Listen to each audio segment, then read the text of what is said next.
ज़िंदगी में अनेक उतार चढ़ाव आते रहते हैं। कुछ लोग हालातों से हार मान लेते हैं और कुछ उन मुश्किलों से लड़कर हम सबको जीने का हुनर सिखाते हैं। उसकी ज़िंदगी में अनेक उतार चढ़ाव आए, सपने बेचैन करती और ज़िंदगी हॉस्पिटल के चक्कर लगा रही थी। ना किसी ने सहारा दिया, ना किसी ने दर्द समझा। ये कहानी है मौत के मुंह से ज़िंदगी छीनने के जज्बे की। ये कहानी है असहनीय दर्द सहकर औरों को उस दर्द से बचाने की। कहानी है मौत के दहलीज पर खड़े होकर भी औरों की ज़िंदगी बचाने की हुनर की। ये कहानी है सुरुचि वलाडिया की, जो कि कैंसर जैसे घातक बीमारी से सफ़र कर रही थी। उसे ये कैंसर महज 18 वर्ष की उम्र में मिला। जब वो सेकेंड ईयर में थी तब उसे कैंसर के सिम्टम दिखने शुरू हो गए। उसे अचानक वॉमिटिंग हुआ, चक्कर आए और वो बेहोश हो गई। उसे लगा कि ये सब धूप की वजह से है, क्योंकि वो लोग बीच पे काम कर रहे थे। पर जब उसने ये बात अपनी सिस्टर को बताया तब उसकी सिस्टर ने तुरंत डॉक्टर से मिलने की सलाह दी। डॉक्टर ने MRI जांच करवाने की सलाह दी। MRI रिपोर्ट में पता चला कि सुरुचि को ब्रेन ट्यूमर है। उसे ऐसा बताया गया कि यहाँ की मशीन थोड़ी ख़राब है, इसलिए वो और जांच के लिए 1, 2 और ऐसे 12 MRI टेस्ट कराए, पर सब में एक ही आंसर था कि उसे ब्रेन ट्यूमर है। सुरुचि का कैंसर बाकी कैंसर की अपेक्षा अलग था, क्योंकि जनरली केस में एक नोड होते हैं, बल्कि सुरुचि के सिर में सारे एरिया में छोटे छोटे नोड थे, जिसके कारण उसका ऑपरेशन संभव नहीं था।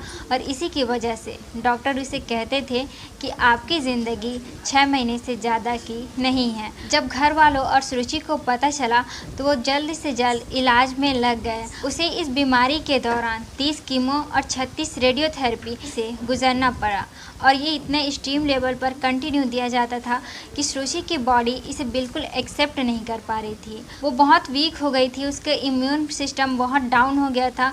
वो खुद से चल नहीं पाती थी, जो भी खाती थी वो तुरंत उसे उल्टी हो जाता था, और ट्रीटमेंट के कारण ही उसके बॉडी में कुछ चेंजेस आने लगे थे। उसकी बॉडी ब्लैक होने लगी थी, बाल गुच्छों गुच्छों में झड़ रहे थे, और ये सब उसे बहुत गंदा महसूस करवा रही थी, अंदर से तोड़ रही थी। और कई लोग उसकी बेबसी का इतना मजाक उड़ाते थे कि उन्हें देखते ही कहते थे कि देखो ये गंजी जा रही है, देखो ये पागल जा रही है, और ये सब सुरुचि को बहुत गंदा महसूस करा रही थी। पर इन सब के बावजूद सुरुचि में अपने सपने को पूरा करने का पूरा हौसला था, इसलिए वो अपने पढ़ाई कंटिन्यू कर रही थी। उसने अपने कॉलेज में पहले से इन्फॉर्म कर दिया था कि मेरा ट्रीटमेंट चल रहा है तो फिर मैं नहीं आ पाऊँगी। लेकिन जब एग्ज़ाम का टाइम आया तो उसके प्रिंसिपल ने कहा कि आप एग्ज़ाम में नहीं बैठ सकती, वजह कम अटेंडेंस दिया गया। पर उसकी माँ और उसके दोस्तों ने उसकी मदद की और वो एग्ज़ाम दिला पाई। सुरुचि ने जैसे ही अपना ग्रेजुएशन कंप्लीट किया, वो और गैप नहीं करना चाहती थी, इसलिए उन्होंने पोस्ट ग्रेजुएशन किया। जैसे ही कॉलेज में पता चला कि सुरुचि को कैंसर है, उसके सारे दोस्त उससे दूर भागने की कोशिश करते थे। उन्हें लगता था कि अगर उसके साथ रहेंगे तो हमें भी कैंसर हो जाएगा। सुरुचि के लिए ये सब बहुत मुश्किल था, पर इन सब के बावजूद इन सब को इग्नोर करके सुरुचि अपना पढ़ाई कंटिन्यू कर रही थी। ट्रीटमेंट की वजह से सुरुचि के मेमोरी में काफ़ी असर पड़ा था। एग्ज़ाम के दिनों में वो 5 मिनट पढ़ती फिर सो जाती, 5 मिनट पढ़ती फिर सो जाती, और अगली सुबह जब वो एग्ज़ाम दिलाने के लिए उठती तो उसे ये भी याद नहीं रहता था कि उसे कौन से सब्जेक्ट का एग्ज़ाम दिलाना है। ये सब सोचकर सुरुचि रो पड़ती थी, पर इन सब के बावजूद सुरुचि ग्रेजुएशन में फर्स्ट क्लास से पास हुई। सुरुचि का सपना था कि अपनी पापा की तरह खुद का बिजनेस एम्पायर चालू करे। इसके लिए उसे एक्सपीरियंस चाहिए था, और एक्सपीरियंस के लिए उसे जॉब चाहिए था। वो जॉब के लिए कई जगह गई, इंटरव्यू दिलाए, सब कुछ ठीक था, क्वेश्चन आंसर भी ठीक थे, बॉडी पर्सनैलिटी भी ठीक थी। पर जब वो पर्सनल इंटरेक्शन के लिए जाती थी तो इंटरव्यू करने वाले उसे देखते और सवाल करते, आपने ये पगड़ी क्यों पहनी है और आपने 1 साल का गैप क्यों लिया। सुरुचि जब सब कुछ बताती थी तो इंटरव्यू लेने वाले उन्हें साफ इनकार कर देते थे। वो लोग सुरुचि को ऐसा फील करवाते थे कि ये सब आप जैसे लोगों के लिए नहीं बना है। सुरुचि ने कई इंटरव्यू दिलाए, आखिर में एक जगह उसे जॉब मिला। वहाँ भी अदर एम्प्लॉय और उसके कलीग उससे अजीब व्यवहार करते थे। जहाँ भी वो खाने बैठती वहाँ सारा टेबल खाली हो जाता था। जैसे ही वो बॉस के ऑफिस में कुछ बात करने के लिए एंटर करती, सारे अदर एम्प्लॉय वहाँ से बाहर निकल जाते थे। ये सब सुरुचि को बहुत अनकंफर्टेबल महसूस करा रहा था। इसी की वजह से सुरुचि ने डिसाइड किया कि अब वो और कोई जॉब नहीं करेगी, वो खुद का कुछ करेगी। पर इतना कुछ होने के बावजूद सुरुचि ने कभी भगवान से शिकायत नहीं की कि इतना सब मेरी किस्मत में क्यों।